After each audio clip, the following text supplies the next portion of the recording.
नमस्कार, मी गीतांजली केकरे group of media channel मध्ये आपलं सहर्ष स्वागत करते।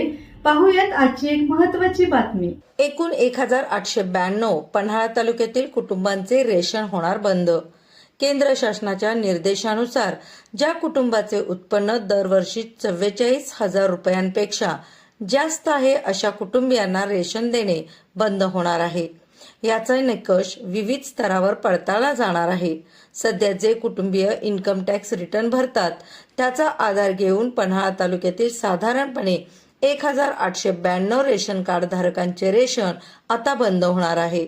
याबाबतची माहिती पन्हाळा येथील रेशन पुरवठा कार्यालयाच्या वतीने घेण्यात आली।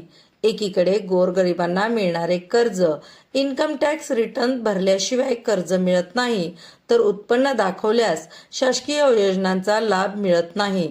यातच शासनाच्या चुकीच्या धोरणांमुळे लोकांना मिळणारा लाभ मिळणार नाही। पन्हाळा तालुक्यामध्ये 54,655 इतके रेशन कार्ड धारक आहेत। यामध्ये 41,833 रेशन मिळणारे प्राधान्य कुटुंब लाभार्थी तर अंत्योदया योजनेमधील लाभार्थी रेशन कार्ड धारक हे 3,465 इतके आहेत।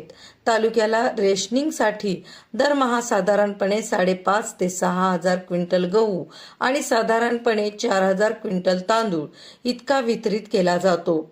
तालुक्यामधील रेशन कार्ड धारकांचा केंद्र शासनाच्या वतीने झालेला सर्वे पाहता सध्या पन्हाळा तालुक्यातील 54,655 रेशन कार्ड धारकांपैकी 1,892 रेशन कार्ड धारकांचे रेशन बंद होणार आहे।